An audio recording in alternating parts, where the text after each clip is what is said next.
of broken parts. Well, not broke, wore out. That's what we're going to work on right now. The mowers are coming into the shop.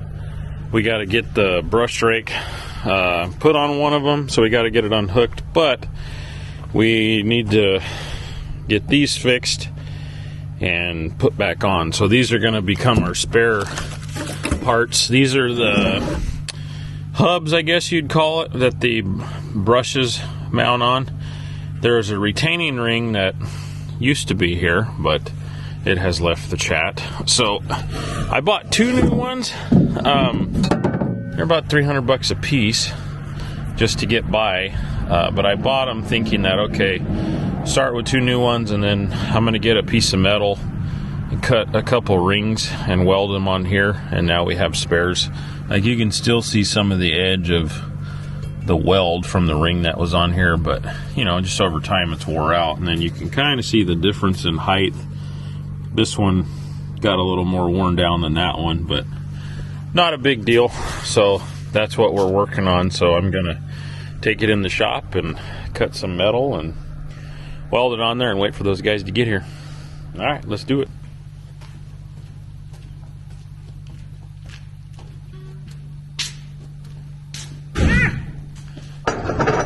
Put a orange in my pocket, my coveralls, but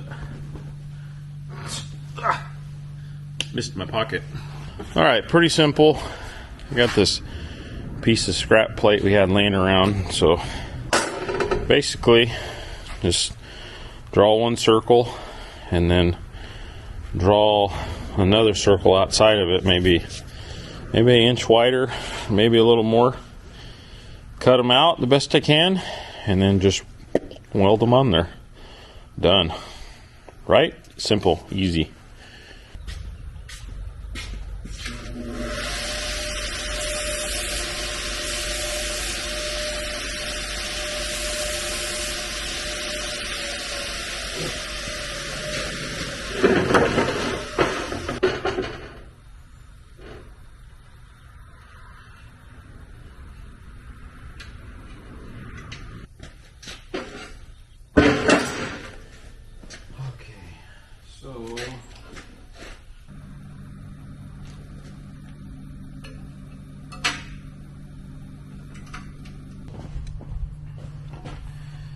So I got this ruler with a hole in the end, so I'm just going to find the center of the circle, and then I'll just use this and rotate around. So should be fairly easy, right?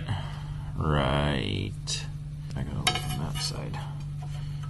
Yeah, it's pretty close. Like I said, it's not, doesn't have to be factory perfect. This has to be good enough. Well, yeah, it's a little funky. You know what? I should use a center punch. Hold on. I have a deal for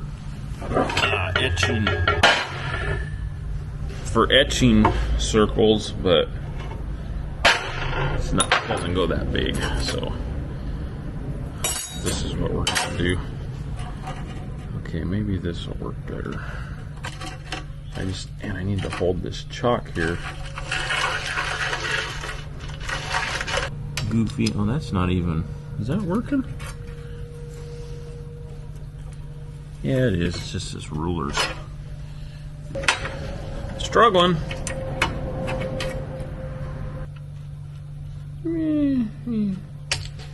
Más o menos. That's the. All right. You know what? We're just gonna go for it.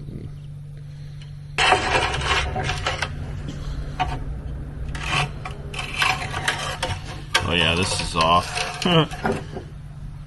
But it's close enough. Alright. Okay. Close enough. Gloves, glasses. I bought these cutting glasses because they're shade 5. I don't really like the regular or torch goggles. I thought they were really cool. Then when I got them, I was like, These are even cooler. Safety glasses. I do not use them for safety glasses. I use these for safety glasses. I use these for cutting, but I'm like the 75-year-old man. The 75-year-old man with the clip-on shades.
Man.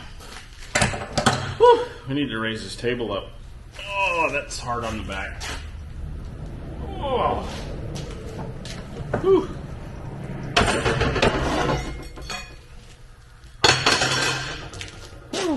Yeah, it's definitely not perfect.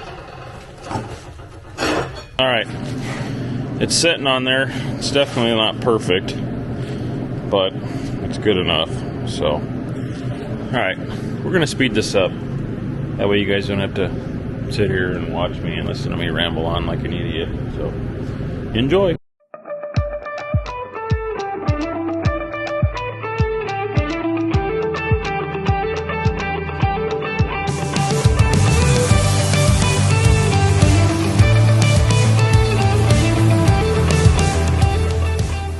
Alright, well, it's definitely not going to win Best of Show, but functionality gets A+. So this is the keeper. Actually, no, it's the hub for the brushes. So that there's a groove or a slot in there, and these brushes, I'll show you guys. They got the round part in the middle, and then this little tip right here. Well, that's what slides down in there. So you take one of them, slide it down, take another one, slide it down. I think it holds 6, and then there's a cap. Actually, the brush would go this way because this is the top side, so it would go, yeah, like the bristles like pointed down. This is the top, so you take 5 or 6, whatever the stack of them is, put them on there, and then there's a cap that pops on the top, 4 bolts, smashes together, and then you bolt this to the hub that's on the hydraulic motor on the bar. So yeah, that one's done. I got to do one more, but I'm not going to bore you guys with that. You already saw that. So I'm going to get that done. The mowers are on their way here, and we got to do a little switcheroo, little musical chairs, moving some stuff around. So let's get. Well, it's the next morning, so I guess this video's drug on for. This is day 3. Oh well, yeah, I quit filming after I fixed those things in the shop. So here's what we're working on this morning, real quick. This is our orchard brush rake, and then our blower. So we got the rake this year. I guess it'd be last year now, technically. And then I bought the blower also, attached the blower to the rake, so it's kind of a single pass burn blower and brush rake. We got a orchard we got to go rake today. We don't necessarily need the blower, so I'm just going to unhook it and we'll just hook the rake up. A couple reasons. We had to unhook one of the tractors from the mowers, and if we run this setup, I have to put extra counterweights on the front of the tractor and all that stuff, and we don't need the blower, so it's just simpler just to unhook it and just take the rake. So that's what we're going to do this morning. So pretty simple. Just need to get the forklift, knock the pins out, unhook a couple hydraulic hoses, undo one wire, and that's about it. So let's go get the forklift. The old forklift got a little upgrade, little comfort upgrade. Nice new seat.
Take those side brackets off.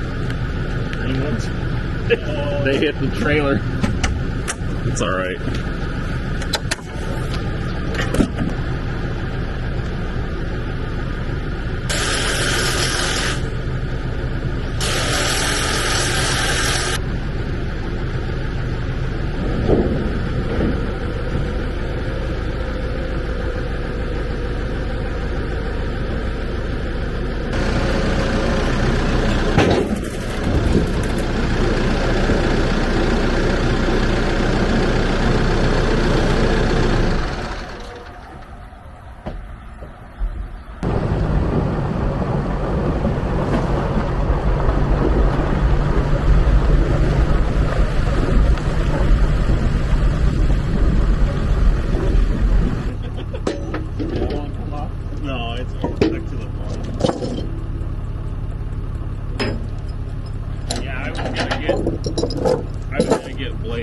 figured we'd probably have to change them next week.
All right, well, the rake's running.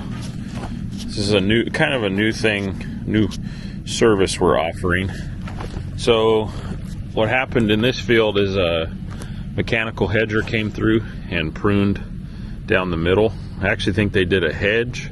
So they did like a straight up and down cut, and then down on the bottom they did like what they call an A cut, so it's kind of at an angle. So now they need to come through and have us rake it, put it into rows so they can shred it. This is a good labor saving practice, because before you'd have to have a crew come in and basically hand stack everything. So they'd have to go through and, you know, pick up all the little twigs and put them into the middle. This is kind of a smaller, well, the trees are smaller in this area, so there's not a lot of wood, but like this type of stuff, they'd have to move it to the middle. But with the brush rake, it tidies it up and puts it into the middle, into a row for the shredder. And I don't know how well you guys can see that, but everything's put into the middle. Works really good. So those cuts I was talking about, so they hedged down the middle, and they did that angle cut. They call that an A cut. So they did that in this field every other row. So it's a 135 acre block, so we have to go every other row. So basically do 67.5 acres. That's why I took the blower off, because when they hedge every row, we'll run the blower to push the sticks over to the next pass. But since we're only going every other row and the grower doesn't want the berms blown off, we just said, well, we don't need it. We're just going to unhook it. It's just easier, especially since we're moving tractors back and forth from the mower to the rake, because, you know, this setup, we have to put the belly pan on it so the sticks don't get stuck. And then we have to put the weight bracket on. We actually have to extend the weights out to the front when the blower's on. That way it's balanced better. But for this job, it's quick and easy. The wood's not real heavy. We just left the belly pan off and didn't put the weights on because we don't have the blower. So fingers crossed. Scratch the no belly pan idea. He's plugging up, so I'm gonna go to the shop and go get it. See you next time. What's up, Chop Cat? You taking care of the mice? You better be. Good kitty.